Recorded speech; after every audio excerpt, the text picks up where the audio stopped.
The wine burned down my throat like liquid fire, though I had barely touched it. My hand trembled around the glass as his words cut through the air, every syllable carving themselves into my skin. My son deserves better than someone from the gutter, William Harrington declared, his voice as polished and cruel as the crystal chandeliers above us. Street garbage in a borrowed dress pretending to belong in our world. 23 pairs of eyes shifted toward me, some wide with shock, others narrowed with amusement, all of them waiting for my reaction. I could feel their stares searing into my skin like vultures circling prey. My fingernails pressed so hard into my palms that half-moons of pain etched themselves there, small anchors keeping me from collapsing in humiliation. The room seemed to slow, as though time itself wanted to savor this moment of my supposed downfall. I folded the cloth napkin in my lap with deliberate care, smoothing its edges, as though that small ritual could hold me together. That napkin alone probably cost more than my first month's rent in the rundown apartment I had clawed my way out of years ago. I placed it beside my untouched salmon and rose to my feet, my head held high. "Thank you for dinner, Mr. Harrington," I said softly, steadying my voice even as fire burned behind my eyes. "And thank you for finally being honest about how you feel." The smirk that spread across his face was grotesque, smug, and satisfied, the expression of a man who thought he had won. He believed he had driven me out, crushed me beneath the weight of his disdain. But if only he knew. My name is Zafira Cross. I am 32 years old, a woman who has built herself from ashes and hunger, and tonight was the moment I realized their contempt would never break me. It would only sharpen me. This is the story of how I turned public humiliation into the most expensive lesson a man ever learned. As I stepped away from the table, I heard Quinn's chair scrape against the floor. My boyfriend's hand caught mine, his voice breaking with panic. "Zafira, don't." His fingers trembled as he gripped me, as though holding me there could undo the words his father had unleashed. I squeezed his hand, offering the calm he couldn't find. "It's fine, love," I whispered, though my throat ached. "Your father's right. I should know my place." His eyes flooded with tears, desperate, helpless, but I let go before he could stop me. Because if I stayed, I would break, and I could not give William Harrington that satisfaction. I walked through the lavish dining room, past the frozen faces of his country club friends and business associates, past the Monet painting in the hall that seemed to mock me with its price tag, past the servants who avoided my gaze as though I carried shame like a disease. My heels struck the marble floor with a rhythm I forced to stay steady, my chin lifted higher with each step. Outside, the cold air hit me like a baptism, cleansing the suffocating weight of their scorn. In the driveway the Bentley William had boasted about gleamed under the lights, its polish so sharp it could cut glass. He had bragged at dinner that it cost more than I would make in 5 years. I almost laughed. 5 years ago, maybe. Not anymore. I walked past it toward my sensible Toyota, the one he had sneered at earlier, as though the worth of my car determined the worth of my soul. Quinn caught up with me, his breath uneven, his tie loosened as if he had run. Tears streaked his cheeks, catching the glow of the lamps. "I'm so sorry," he whispered, his voice fractured. I didn't know he would. I touched his face, brushing a strand of dark hair back from his forehead. "This isn't your fault," I told him gently, though my chest trembled. He shook his head violently. "I'll talk to him. I'll make him apologize." "No." I pressed my palm against his cheek, steady and firm. "No more apologizing for him. No more excuses. He said what he's been thinking for the past year. At least now we know where we stand." His lips parted in protest, but the words never came. Instead, he held me close, his heart pounding against mine like a desperate plea. "Zafira, please," he begged. "Don't let him ruin us." "He can't ruin what's real," I whispered, kissing his forehead. "I'll call you tomorrow, okay?" Reluctantly, he nodded, releasing me as though his hands feared they'd never touch me again. I slid into my car, started the engine, and pulled away, watching in the rearview mirror as the mansion shrank into the night, its golden lights twinkling like stars I had supposedly never deserved to touch. My phone buzzed before I even reached the main road. I ignored it. Rachel Quinn's mother, most likely desperate to smooth things over. Or his sister Patricia offering awkward solidarity she didn't have the courage to voice at the table. They weren't cruel, just weak, too afraid of William to ever stand against him. But I had no time for their half measures of comfort. Instead, I pressed the voice dial on my car's system. Danielle. I said, my voice tight but resolute.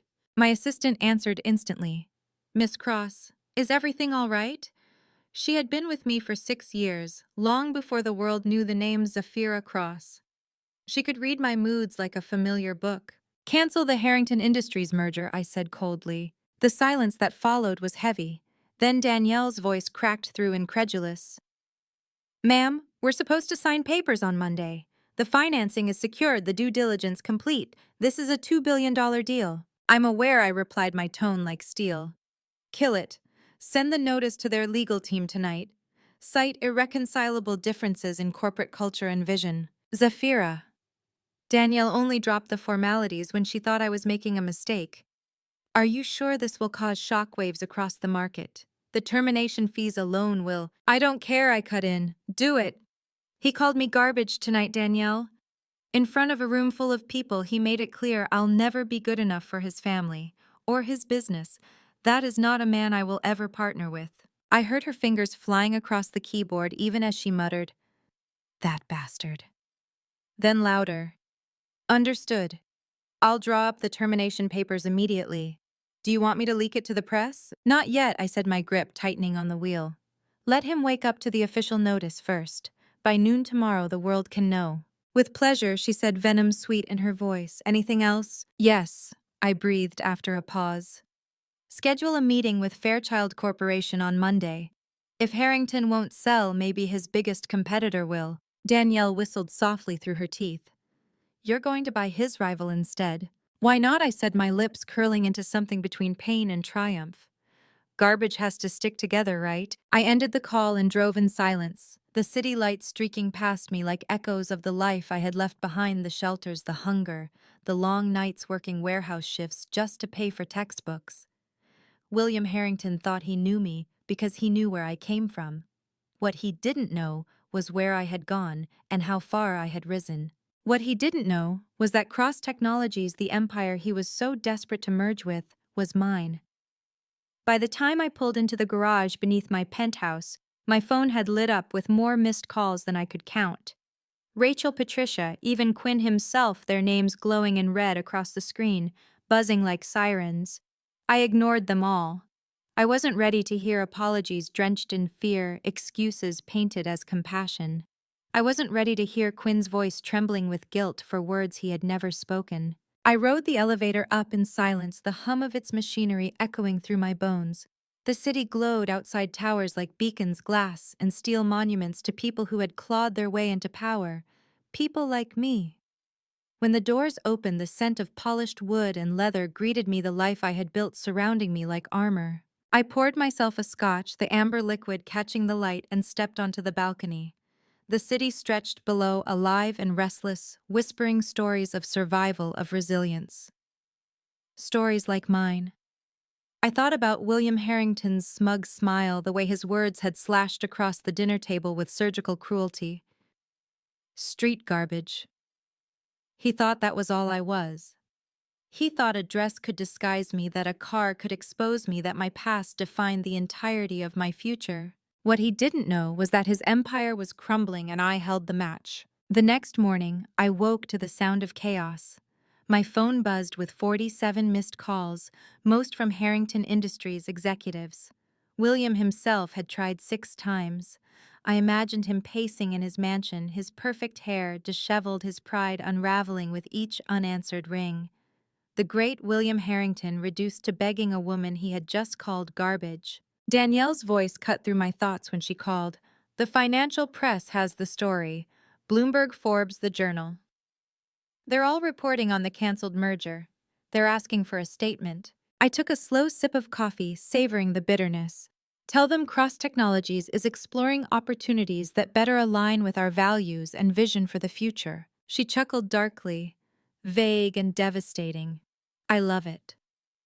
A pause. Then her voice sharpened. Also, William Harrington is here. In your lobby. My mug nearly slipped from my hand. Here, showed up 20 minutes ago. Security won't let him up, but he's making a scene. Do you want him removed? I thought about it, imagining him red-faced, stripped of his kingdom's dignity. No.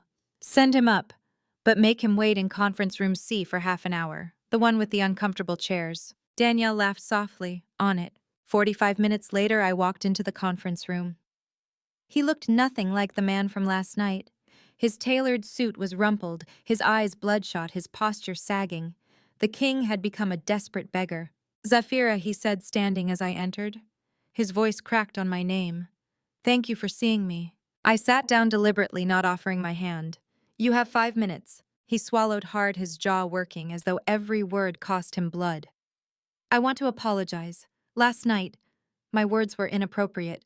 I laughed, sharp and bitter. Inappropriate. You called me garbage. You humiliated me in front of your family, your friends, your business partners. That's not inappropriate, William. That's contempt. His face flushed. I was drunk. No. I leaned forward, my voice slicing through him. You were honest. Drunk words are sober thoughts. You've thought I was beneath you from the moment Quinn introduced me. You just finally said it out loud. His mouth tightened, pride flickering even in his desperation. What do you want? An apology? A public statement? I'll make one. Just, the merger must go through, you know it does. Why? I asked, tilting my head. Why should I tie my empire to yours? Because it's business, he snapped, the mask slipping. It's not personal. I stood walking to the window, where the city gleamed below. Everything is personal when you make it personal, William. I turned my eyes, boring into him. You researched me, didn't you? You know about the foster homes, the free lunch programs, the night shifts. I worked to pay for textbooks. His silence was answer enough. But you stopped there, I continued. You saw where I came from and assumed that's where you'd always find me. You never looked at where I was going. I gestured at the skyline. Do you know why Cross Technologies thrives? Not because of money. Not because of luck. Because I remember what it felt like to be hungry. I remember what it felt like to be dismissed. Every product we design, every person we hire, every deal we sign, I ask if we're creating opportunity or just protecting privilege. I faced him fully now. Your company represents everything I built mine to fight against. Old money protecting old ideas. Seats at the table reserved for those who never had to earn them. That's not, he started. Isn't it? I cut him off. Name one person on your board who didn't go to an Ivy League school, one executive who grew up poor, one leader who had to claw their way up from nothing. You can't, because your entire company is built on exclusion. His shoulders sagged. The fight in his eyes dimmed. This will destroy us, he whispered. Without the merger, Harrington Industries won't survive 2 years. Then maybe it shouldn't. I turned for the door, my heels striking the floor like thunder. Maybe it's time the old guard made way for companies that judge people by their potential, not their pedigree. Wait. His voice cracked, desperate. What about Quinn? You're going to destroy his inheritance. You'll ruin him. I paused at the door, my back to him. Quinn doesn't need to inherit success. He's brilliant. He can build his own. That's the difference between us, William. You think inheritance is destiny. I see it as a crutch. You'll never get his forgiveness, he warned. Maybe not, I said softly. But at least he'll know I have principles that can't be bought or intimidated away. Can you say the same? I left him there, broken, stripped of his kingdom. When I returned to my office, Danielle was waiting, her eyes gleaming. Fairchild wants to meet Monday. They're eager to discuss acquisition. Good, I said, my pulse steady. Make sure William hears about it this afternoon. She smiled knowingly, already arranged.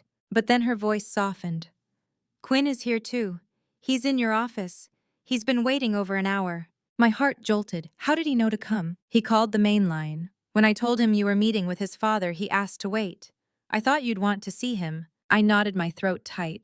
After leaving William behind in the ruins of his pride, I walked toward the one person whose love had somehow survived it. When I opened the door to my office, Quinn was standing by the window, shoulders tense, hands buried in his pockets, as though he was afraid of what they might do if left free. His reflection in the glass, looked like a man divided, half the loyal son who had been raised to carry his father's name, half the man who had chosen me. He turned as soon as he heard the door click shut. His eyes, usually so soft and steady, were dark with turmoil. "Zafira," he said, my name breaking from him like a plea. "Why didn't you answer my calls?" I set my bag on the desk and forced myself to meet his gaze, because I had nothing to say that wouldn't sound like rage. He flinched as though I had struck him. "I'm not him. You know that, don't you?" I sighed, moving closer, my voice low but firm. "Quinn, I know you're not him. But last night you sat at that table while your father stripped me bare in front of everyone. You didn't stand up. You didn't stop him." His face twisted with anguish. I froze. God, Zafira, I wanted to. I wanted to tell him to shut his mouth, but he's my father. I've spent my whole life trying not to disappoint him. And when he started, his voice cracked, breaking under the weight of old chains. I was a coward. The silence that followed was raw, jagged. I wanted to take his pain from him to ease it, but my own wounds were still too fresh. "I canceled the merger," I said, finally, watching the words land between us like shards of glass. His eyes widened. "You what?" "Cross Technologies will not merge with Harrington Industries. The papers have been drawn. The market already knows." He staggered back a step, his chest rising and falling rapidly. "Zafira, do you understand what you've done? That deal, my father's company, was rotten," I cut in. "It was built on arrogance, exclusion, and the belief that money and name matter more than merit. I won't tie my life's work to that. Not for profit, not for you, not for anyone." His hands went to his hair, raking through it, as though he could claw away the reality. "This will ruin him. Do you get that Harrington Industries won't survive?" I crossed my arms, my voice steady, then let it fall. "Sometimes things have to collapse so something better can be built." The room quaked with his silence. Finally he whispered, "You've just destroyed my family." "No, Quinn!" I stepped closer, my voice sharp with truth. "Your father destroyed your family long before me, with his pride, his cruelty, his refusal to see beyond his own reflection. I just stopped pretending he hadn't." Tears gathered in his eyes, and he looked at me as though searching for something to anchor himself to. "And us?" he asked, his voice breaking. "What about us?" That question carved me open. Because I loved him. God, I loved him more than I wanted to admit. But love without respect, without action, was fragile. I touched his face, my palm against the warmth of his cheek. "I need to know you can stand with me, Quinn. Not behind me, not in silence while your father calls me garbage. With me." He closed his eyes, pressing his forehead against mine. "I want to," he whispered. "I don't know how." I felt tears sting my eyes, but I held them back. "Then learn.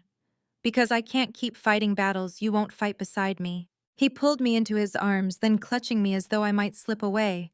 His body trembled against mine, his heart pounding like a drum of fear and longing. For a moment, I let myself sink into him, let the familiarity of his touch remind me of the love we shared.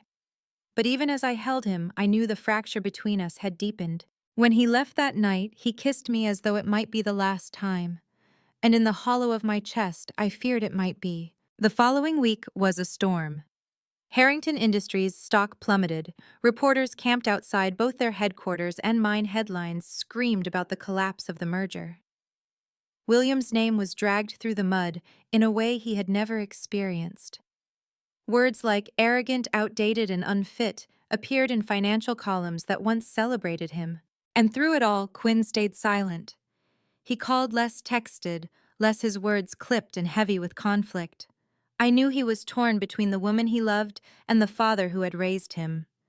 And I hated that I could not demand he choose, even though every part of me screamed that he must. One evening, Danielle came into my office with a folder in her hands. Her eyes flicked to me, cautious. "Fairchild's offer is strong. They're ready to move forward if you give the word." I flipped through the papers, seeing numbers that glowed like possibility. Acquiring Harrington's greatest rival would cement Cross Technology's dominance in the industry. It was everything I had worked for. But beneath the satisfaction lurked a heaviness I couldn't shake. Danielle noticed. She always did. "You're thinking about him," she said softly. I closed the folder and leaned back, exhaustion pressing into my bones. He begged me not to destroy his family. And here I am, ready to sign a deal that will finish what I started. She set the folder down gently. Sapphira, you didn't start this war. William did when he tried to reduce you to where you came from. All you've done is refuse to let him win. That's not destruction, it's justice. I stared at the city lights outside my window, their brilliance both beautiful and brutal. Maybe it was justice, or maybe it was karma slow and inevitable. Either way, it was mine to deliver. That night, Quinn showed up at my door. He looked tired, older somehow, as though the weight of his family's downfall had carved years into his face. Zafira, he said when I opened the door, his voice raw. I can't keep doing this. Watching you tear my father apart, watching him fall apart, and knowing that I'm caught between the two people I love most. My chest ached, but I stepped aside, letting him in. Then maybe it's time you stop standing between us and start choosing where you stand. He flinched his hands, balling into fists. You're asking me to choose between my blood and my heart. I'm asking you to choose between a man who tears people down and a woman who builds. The silence was suffocating. He looked at me with eyes full of grief and longing, then whispered, I don't know if I can. And in that moment, I knew love alone might not be enough. The night Quinn told me he didn't know if he could choose, I didn't sleep. I lay awake in my penthouse, the city lights flickering through the window shadows, stretching across the walls like ghosts of the past I had fought so hard to bury. I replayed every word he'd said, every hesitation in his voice, every tear that had trembled at the edge of his lashes. I wanted to believe love was enough, that the bond we had built, the laughter, the late nights, the quiet mornings, could withstand the weight of his father's cruelty. But deep inside, I knew something had shifted. The Harrington name had become a wall between us, and no matter how much I clawed at it, I couldn't tear it down alone. The next morning, Danielle stormed into my office with fire in her eyes. He did it, she spat, slamming a newspaper onto my desk. I scanned the headline, my blood running cold. Harrington calls Cross Technologies, CEO Street Garbage, in private recording. The article recounted every word William had hurled at me, leaked by someone close enough to have recorded it. Danielle's jaw tightened. One of the guests must have sold the tape. It's everywhere now. Social media, television, financial news, you're trending across the globe. My hands trembled slightly as I set the paper down. The world now knew. Every sneer, every insult, every ounce of contempt William had spewed at me was public record. He's finished, Danielle continued. His board is furious. Investors are pulling out. The scandal alone will bankrupt Harrington Industries within the year. I closed my eyes, exhaling slowly. This was the climax of the storm, the karma I hadn't even had to orchestrate. He had destroyed himself with his own venom. But instead of triumph, I felt hollow. That evening, Quinn showed up at my door again. His face was pale, his eyes shadowed, his voice strained.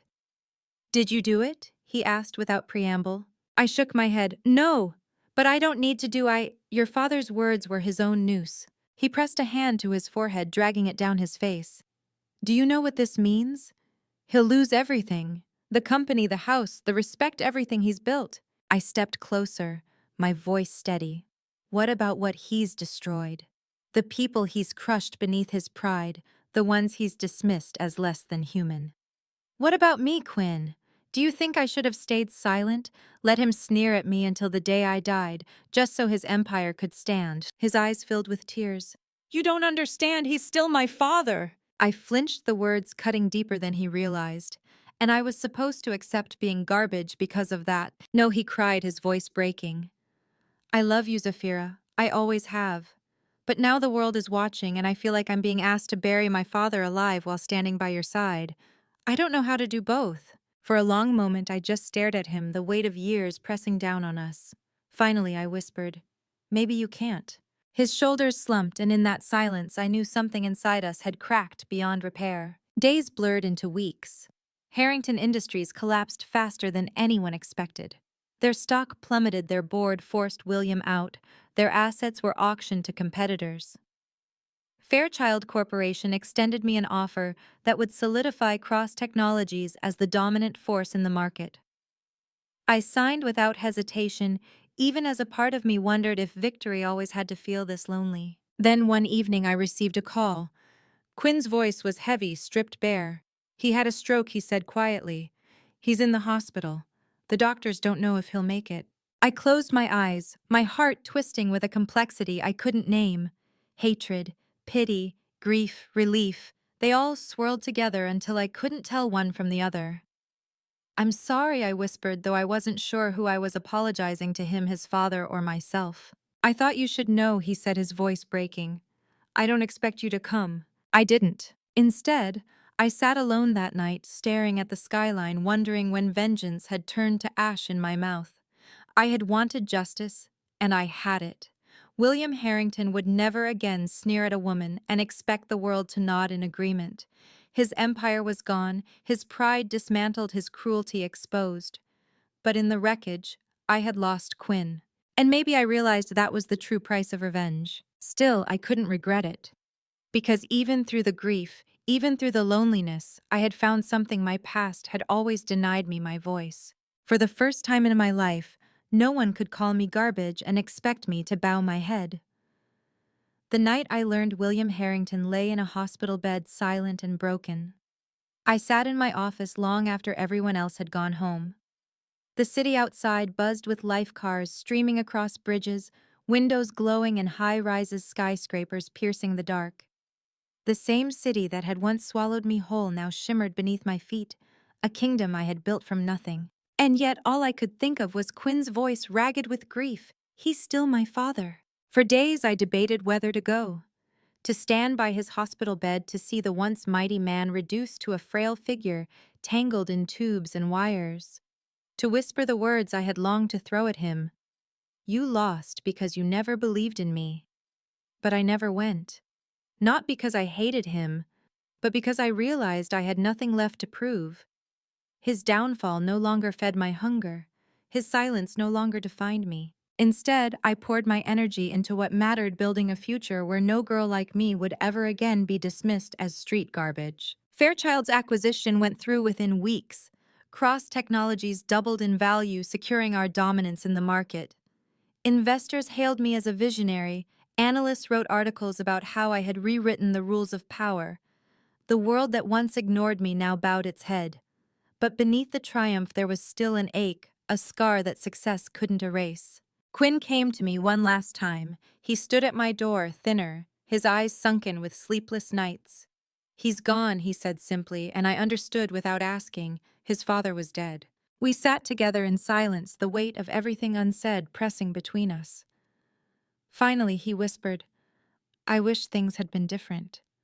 I wish you could have known him the way I did when I was little. Before the pride, before the cruelty. I touched his hand gently. And I wish you could have known me before the hunger, before the scars. But we don't get to choose the parents we're given. We only get to choose who we become in spite of them. Tears filled his eyes, but he nodded. I don't know where we go from here. Maybe nowhere, I said softly. Maybe the best love stories aren't the ones that last forever, but the ones that teach us who we are. He kissed my hand before he left, and I knew it was goodbye. A clean break, painful but necessary. I loved him, but I loved my freedom more. In the months that followed, I learned to live with the silence. No more desperate calls from Rachel, no more bitter messages from Vanessa, no more storm of Harrington pride pressing down on me.